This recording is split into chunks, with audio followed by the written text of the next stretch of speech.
보도록 하겠습니다.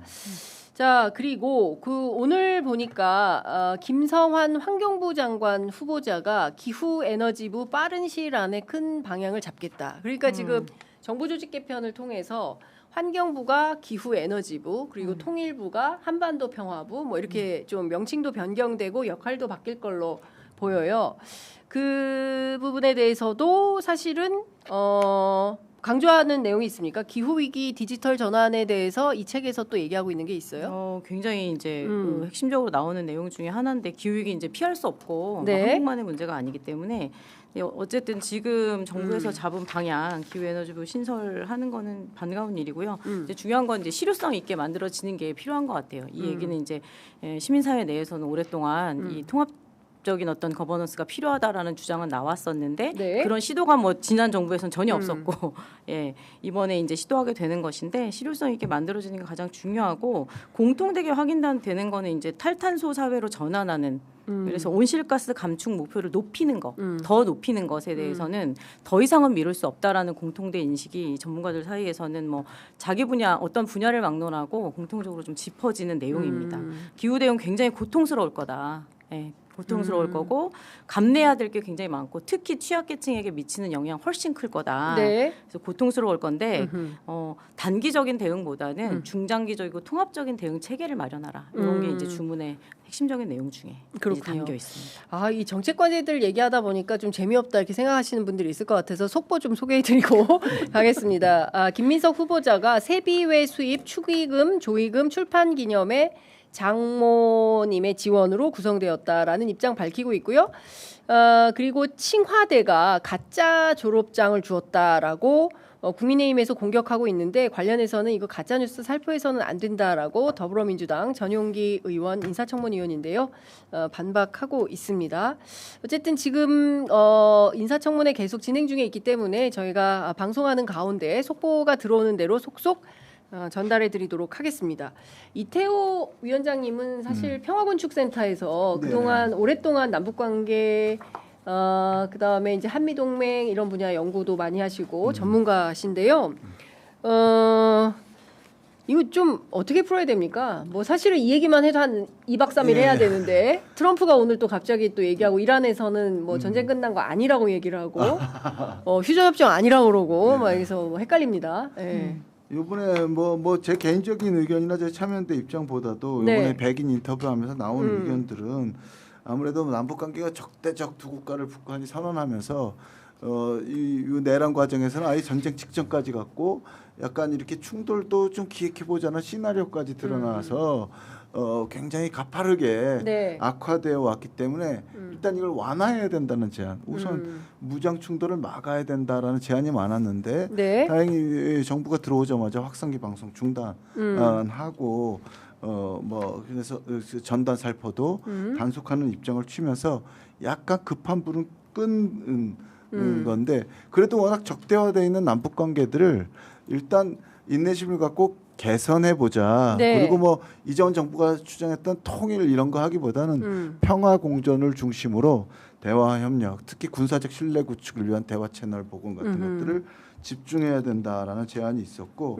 또 뭐 아까 나투두에서도 소개했지만 요구할 때 하려고 빼놨는데, 일단 몇몇 전문가들은 비핵화는 중요한 장기적 목표지만 지금 단기적 목표로 비핵화에 집착해서는 안 되고 조금 더 넓은 틀에서 평화 정착이라든가 동아시아 전체에서 군사적 신뢰 구축을 하기 위한 좀 다자간 노력, 뭐 이렇게 하려면 당연하게도 이제 미국 편중에게나 한미일 군사 협력에 집착하는 외교를 해서는 안 되니까 좀 자율적인 전략적 자율성을 갖는 외교를 해야 된다, 이런 건데, 이제 이번에 이제 이란 미국이 이란을 공격하면서 사실은 북미 관계 개선 같은 것도 뭐 단기적으로 이게 간단하겠냐 싶기도 하고, 뭐 그래서 정말로 이 정부가 좀 시험대에 들었다. 여기서 어떻게 자율성을 확보할 거냐, 어떻게 다자주의를 확보할 거냐, 국제에서 좀 평화라는 가치를 가지고 우호 협력회를 펼쳐나갈 거냐 하는 게 네. 큰 시험대에 들었다 이렇게 볼 수 있겠습니다. 그렇군요. 자, 조셉윤 미국 대사 대리가 한미 정상회담을 가능한 한 빠른 시간 안에 이루어지도록 하겠다라는 입장이 나왔습니다. 어쨌든 지금 뭐 트럼프하고의 회동이 늦어지는 것에 대해서 국민의힘이 너무나 우려를 하고 있는데 우려해야 됩니까? 뭐 어쨌든 내란 때문에 협상이 지연됐고 그리고 새 정부 들어서도 뭐 이런 우발적인 사건 때문에 조금씩 한미 간의 통상 협상이라는 게 지체되는 것은 걱정될 만한 일이지만 네. 또 시민사회나 전문가들은 너무 미국을 빨리 만나거나 준비 없이 만나는 것에 대한 우려들도 제기해 왔기 때문에 네. 문제는 빨라졌냐 늦어졌느냐가 우리가 얼마나 충분히 준비하느냐 하는 문제인데 네. 그것 관련해서 여러 가지 제안들이 많이 있었어요. 실제로 지금 뭐 관세 압박도 있고 네. 또 거기에 이제 안보 이슈까지 해가지고 뭐 방위 분담금도 하고 이제는 또 호르무즈나 저쪽 이쪽에 파병이나 군사 협력해달라는 요청이 있을 수도 있지 않겠습니까? 네네. 뭐 아직 구체적으로 있는 거는 그렇죠. 아니지만 그렇기 때문에 이런 것들이 가져올 결과에 대해서 충분히 예측하고 그런데 통상 협상하더라도 그래 그러면 우리가 거기다가 공장 지어줄게 투자할게 네. 그러면 뭐 관세 좀 내려줄래 이렇게 할 수도 있지만 네. 결과적으로 없어지면 국내에 일치할 수도 있고 뭐 그 경계로 우리 국내에 통상협상이 결국 경제적 후생을 네. 모두에게 증진시키는데 모두를 위한 경제적 후생의 증진, 민생의 증진, 사회적 약자도 배제되지 않는 통상협상이 가능할 네. 것인가? 그러면 미국과의 협상도 중요하지만 국내 협상도 중요하잖아요. 진짜 농민이나 이런 분들이 제기하는 것도 국내 협상을 네. 가지고 그 결과로 미국과 협상해 달라는 요구라고 볼 수 있거든요. 네. 그런 문제가 지금 새 정부에게는 되게 중요한 문제다. 그래서 민생, 번영, 약자의 권익을 위한 통상협상, 네. 그걸 위한 자율적인 외교 이런 것들이 중요하겠다. 네. 알겠습니다. 지금 그 국정기획위원회 출범해서 최장 한 80일? 네, 그러면은 한 석 달 뭐 이렇게 그 일할 수 있게 되는 건데요. 사실 향후 5년간 그 이재명 정부의 이제 나침반 같은 어떤 일을 할 건지를 좀 정하는 이제 그런 위원회 활동이 될 것 같은데 NGO 참여연대 같은 경우에는 이 위원회에 그 당부하거나 바라고 싶은 것도 굉장히 많으실 것 같아요. 네. 네, 저희가 이제 벌써 2주 됐는데 출범 막 준비하고 있을 때부터 저희도 준비를 네. 해서 정책 과제는 이미 이제 전달을 해 놓은 상태예요. 뭐 62개 과제 정도 되는데 굉장히 방대한 범위의 과제가 있고 이제 오늘 이런 이제 네. 책자도 같이 전달하게 됐는데. 사실 이제 지난 3년 퇴행과 폭주의 시간을 보냈고 사실 나아갔어야 되는데 제자리 걸음도 아닌 후퇴를 한 상황이기 때문에 네. 굉장히 지금 위기의식이 크고 한국 사회를 그럼에도 불구하고 새로운 출발선에 놓은 것은 이제 시민들이었다. 네. 이런 점을 저는 얘기하고 싶고 근데 어쨌든 안팎의 산적한 악재들이 굉장히 많기 때문에 네. 시행착오가 허용되지 않는 때인 것 같아요. 여기에 이제 이 인터뷰에 응해주신 여러 전문가들께서도 지금 너무 이제 이 아슬아슬한 이제 네. 국면 위에 우리가 있다라는 거죠. 그래서 그럼에도 불구하고 저희가 조사를 해보니까 이 책자를 만들면서 한편에서 이제 시민들 수기 토론을 한번 진행을 했었어요. 네, 참여연대 회원들을 중심으로 했는데 네. 광장의 시민들이셨죠. 그분들도 예. 100명 넘게 이제 모여서 같이 차기 정부가 해야 될 일에 대한 논의를 하루 종일 수기 토론을 진행을 했었는데 그때 이제 저희가 조사를 해본 결과는 여전히 시민들은 한국의 민주주의는 회복력이 있다고 믿는 거예요. 그리고 시민의 참여가 세상을 바꿀 수 있다. 이런 믿음도 굉장히 높더라고요. 네. 그래서 그러한 믿음이 있다라는 것을 다시 한번 전 말씀드리고 싶고 그런 믿음과 기대에 반드시 응답하겠다는 마음으로 좀 임해줬으면 좋겠다. 저는 이제 그런 말씀을 좀 드리고 싶어요. 그래서 지금 60일, 뭐 최장 80일 이렇게 일하실 텐데 지금 네. 뭐 이 정부 부처의 보고도 받고 이제 각계 의견도 막 수렴하고 있긴 한데요. 이렇게 갈까 저렇게 갈까 그런 쟁점들이 많잖아요. 근데 이 통합이라고 하는 것이 일거에 될 리는 없겠지만 그래도 시민사회 의견을 굉장히 많이 듣는 게 저는 지금에서는 네. 나아갈 그런 어떤 힘을 비축하는 과정이 될 것 같다 이런 생각이 좀 듭니다. 네, 어쨌든 그 이재명 정부 비서실 대통령 비서실에는 그동안 없었던 경청수석을 둔다는 거 아니겠습니까? 이제 경청이 직업인 사람이 생기는 거예요. 대한민국 역사상 최초로 온 동네 다니면서 듣기만 하는 게 직업인 듣기 전문. 예. 우리가 바이든 날리면 듣기 평가가 아니라 예, 전국을 돌아다니면서 실제로 시민들이 어떤 고통을 어떤 아픔을 겪고 있는지 그리고 이게 정치가 정부가 어떻게 해결해야 되는지 그것만을 듣는 분들이 이제 그 팀이 생기게 되는데 그런 팀이 앞으로는 이제 시민사회와 적극적으로 소통하면서 사실은 이런 이슈를 이렇게 해결해야 된다라는 차원에서 이제 갈등을 해결하는 그런 역할도 상당히 해야 되지 않을까 싶고 그 중심에 어찌됐든 참여연대 같은 NGO들이 큰 활약을 해주셔야 되지 않을까라는 생각이 좀 듭니다. 참여연대 30년 넘었죠. 네, 올해 네. 31년 차. 아 대단합니다. 네, 한 시민단체 되게 오래된 단체죠. 네, 오래된 단체네요. 네. 회원 몇 명입니까? 참여연대 회원 몇 명이에요 지금? 2만 지금 1,000명 이제 향해 가고 있습니다. 31년 됐는데 네. 2만 명밖에 안 돼요? 좀 더 늘려야 되겠네. 그렇죠. 회원이 네. 너무 늘려야 되고. 근데 네. 이제 참고로 저희 취재 편의점 71만입니다. 네. 우와. 그렇습니다. 네, 저희도 구독자는 한 20만 명 돼요. 그렇습니다. 제가 그 얘기를 막 하려고 했어요. 아 그렇구나. 예, 정기적으로 네, 회비를 내는 네. 네. 그 우리식으로 말하면 권리 회원이 권리 2만 명 정도. 2만 명이다. 예, 저희 취재 편의점도 권리 회원 2만 명이 되면 참 좋겠습니다. 네.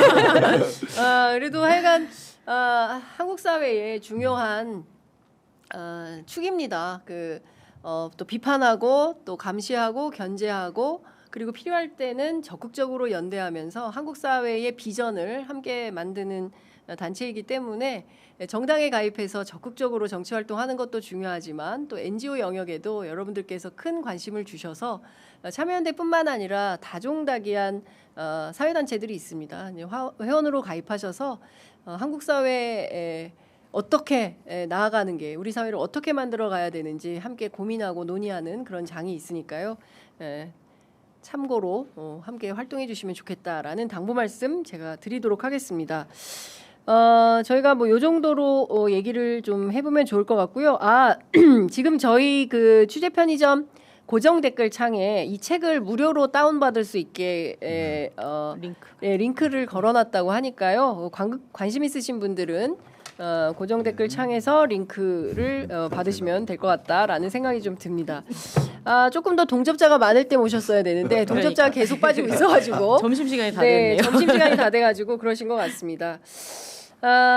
뭐 두 분, 이재현 처장님도 그렇고 이태호 위원장님도 그렇고 저희 프로그램에 오랜만에 나오셨는데 끝으로 마지막으로 한 말씀 시민들께 꼭 당부하시고 싶으신 말씀 한 말씀씩 듣고 마무리하겠습니다. 자, 이재현 처장님부터 먼저 듣겠습니다. 네. 광장에서 한 4개월 함께 하고 이제 대선 치르고 또 새로운 미래를 우리 시민들도 다 같이 준비하고 있는 것 같아요. 우선은 이제 내란의 완전한 종식 그리고 민주주의 회복을 위해서 참여연대 그동안 해왔던 것처럼 앞으로도 열심히 하겠다 이런 말씀드리고 전에 없던 새로운 문제가 앞으로 한국 사회에 많이 닥칠 거다라고 전문가들은 많이 이제 경고를 하고 예측을 하시더라고요. 문제를 찾아서 사회적 의제로 잘 만들고 또 해결책을 찾는 일 또 한편에서 열심히 하겠다 이런 말씀드리고 장윤선의 취재 편의점에도 앞으로 네. 더 큰 성취가 있으시기를 기대하면서 마치겠습니다. 네, 고맙습니다. 네. 참여연대가 참여민주주의를 위한 단체입니다. 근데 지금이야말로 진짜 참여민주가 되게 중요할 것 같아요. 무너진 민주주의 기반 살리는 문제도 그렇고 이 정부가 성공하도록 돕는 문제도 그렇고 또 비판하는 데도 그렇고 무엇보다도 산적한 문제 특히 경제적 불평등을 해결하자면 지금이야말로 이제 광장에 나왔으니까 끝났다 이러지 말고 구체적으로 뭐 온라인 플랫폼을 통해서건 시민단체 참여를 통해서건 정당을 통해서건 정말로 사회를 바꾸는 일에 구성원들이 함께 나설 때다. 그래서 함께 하자 하는 말씀 드리고 싶습니다. 네. 굉장히 두 분 좋은 말씀 해주셨습니다. 사실 12월 3일 그 밤에 제가 그 국회대로에 와 보니까 이미 많은 시민들이 와 계셨습니다. 그 중에 많은 시민들께서는 내가 8호 학번인데 뭐 이런 비상계엄이라니 이게 웬 말입니까? 이런 분부터 시작을 해서 여의도 사람들 다 나오세요 막 이렇게 얘기하셨던 그리고 술에 취한 그 20살 여대생이 지금 이게 무슨 난리래요라고 막 했던 저 술 마시다 뛰쳐왔다 이런 분들도 계시고 빨리 엄마 걱정하니까 집으로 가라고 제가 얘기했던 기억이 납니다. 자 그런 분들께서 이 나라의 민주주의를 지켜주신 것입니다. 그런데 여기서 그치면 우선 멈춤할 수 있어요. 그래서 한국의 민주주의는 우리가 잠깐 관심을 늦추면 또 독재가 움트고 싹트기 시작합니다. 그래서 미연에 방지를 하는 차원에서라도 적극적으로 정치활동, 정당에 가입하셔서 그리고 또 적극적으로 사회단체, NGO 활동 하시면서 감시하고 혹시라도 만약에 생길지 모르는 그런 이슈들에 대해서 우리들이 잘 방어하면서 가야 되지 않을까 생각합니다. 집단지성의 힘으로 대한민국의 민주주의가 이만큼 성장했다고 생각하고요. 그 길 위에 저희 취재 편의점도 함께 하고 있다고 생각합니다. 자 오늘 긴 방송이었습니다. 끝까지 떠나지 아니하시고 함께해 주신 우리 애청자 여러분들 너무 감사드리고요. 내일 오전 9시에 다시 뵙기를 약속드리면서 오늘 두 분과는 여기서 헤어지도록 하겠습니다. 두 분 말씀 오늘 잘 들었습니다. 고맙습니다. 네, 고맙습니다.